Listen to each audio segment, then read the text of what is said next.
น่ะบ่เป็นเอื้อน เอาเว้ากำลังออกคลิปเว้าไม่เปล่า อีหลีไปจะเอาผัวเอาเมียก็ให้เจ้าเบิ่งมันยังจะเอาผัวก็ผู้ชายให้ดีดุมันนันไปใช้ขู่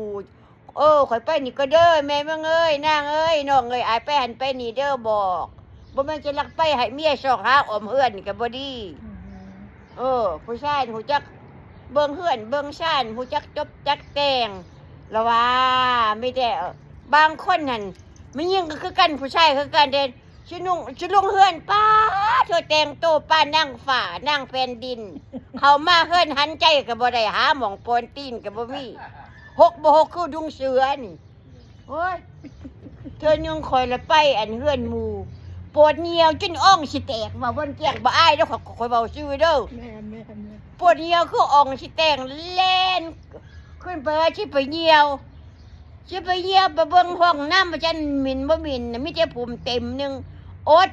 ยุ่มเอาแล้วก็เล่นมาเฮือนมาเหี่ยวอยู่จังก็จะไปอีกเขามาบ้านไม่แม่กระสาบเขามาบ้านไม่ได้แม่งกระสาบจักมินยังตอนมันยังผู้ขาน่ะขี้ไล่เตี้ยหนาเตี้ยตาเด้อการกินการอยู่บอนนอนเฮือนชานบ้านช่องกะ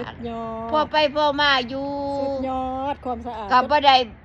บีบดั้งเขาเฮือนดอกว่าสมควรเอิ้นว่าด็อกเตอร์แพงเพิ่นสะอาดพี่น้องเอ้ยบ้านเฮือนเพิ่นนี่ผมเส้นหนึ่งก็บ่มีนี่น่ะจะแม่นสะอาดปานคนอยู่เมืองฝรั่งเด้เพิ่นนี่น่ะโอเคแม่เว้าต่อแม่ป้าเว้าต่อเขาเจ้าฟังแม่ป้าเขาจะสั่นเลยเนาะมันยังผู้ชายก็ย่าล่ะสอนมาคันว่าจะเอาลูกเอาเมียก็ให้เบิ่งแหละให้ฮักพี่ฮักน้องฮักพ่อฮักแม่พ่อแม่เฮาก็คือพ่อแม่เขาก็คือพ่อแม่เฮาพ่อแม่เฮาก็คือพ่อแม่ปู่วะให้กว้างให้ขวางฮักลูกฮักเต้าฮักพวกตะก้นม่วงว่าแล้วว่าบ่แม่นจะฮักแต่พวกกับแม่ล่ะ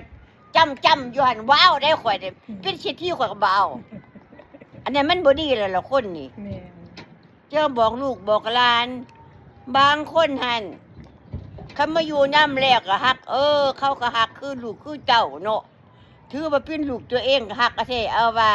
มีหยังก็สอนมีหยังก็เตือนบัดออกไปแล้วก็ลักเอาของเขาไปพร้อมกันเน่แล้วคุณเขาอีกอันนี้ล่ะเขาว่ายินแล้วลืมนี่สิแล้วลืมคนผู้เฒ่าเพิ่นเว้าน่ะมันถูกได้อันผู้ขาเนี่ยคันไปเฮ็ดดีนำตลอดชีวิตก็บ่ลืมบุญลืมคุณได้อันนี้มาอยู่แล้วฮักคือลูกคือเจ้าสั่งสอนอะไรบ่ดีก็บวชปิ้นผามา30ปีบัดสิออกมาสินหาโตนึงบัดจิโตออกมามีแต่ตัวกับต้มอันนี้เห็นถือผู้ขาแล้วเด้อถือผู้ขาอันนี้น่ะเป็นบ่เอียนแล้วอย่าไปเชื่อใจทางว่างใจคนคุณปากหวานเว้าเกี้ยงนี่ใจนี่เป้อมีแต่ตัวกับต้มเจ้าบ่แม่นตัวธรรมดาซุปเปอร์ตัวบ่ได้บ่เอาแล้วเด้อผู้ขานี่บ่เอาเป็นบ่เอียนบวชตั้ง30ปีก็เดี๋ยวกินคนหูผู้เดียวหักเขาคือลูกคือเจ้าโดยกันเดียวกันออกไปจังเว้นนี่ก็หายพ่อเว้นทำใส่ปัดเสียอยากได้ก็ค่อยให้ได้อยู่ดอกอันแว่นดำวงอันนั้นให้ได้บ่มีมาอันมันค่อยสิให้อีกอย่าไปตัวไว้แว่นหันเสียแว่นหันอยู่มือเจ้าตั้ง2-3 ปีบ่มาส่งข่อยยืมไปใส่บัดนี้ออกจากเฮือนแล้วใช่ป่ะช่วมมันก็เปื้อนช่วมก็บ่คลิ้นให้ห้องก็เครื่องเก่าก็ติ้มสะอยู่หั่นความชั่วคนเฮาเนี่ยงามแต่หูบจูบบ่หอมเกียงแต่นอกทางในปิ้นหมักเดืออันนี้ล่ะบ่ได้เว้าเนี่ย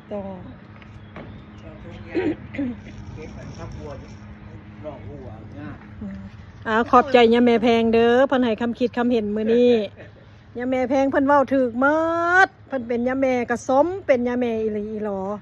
ลักษณะท่าทางเพิ่นเว้าได้ดีเหมือนกันด็อกเตอร์พุ่นได้หั่นน่ะ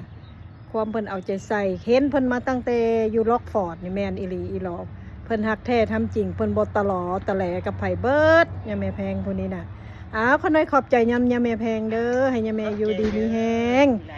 โดยให้ย่าแม่อายุมั่นยืน100 ต่อพันต่อเด้อขอน้อยเด้อขอบใจหลายๆขอน้อยบ๊ายบาย FC นะบ๊ายบายเป็นเรื่อง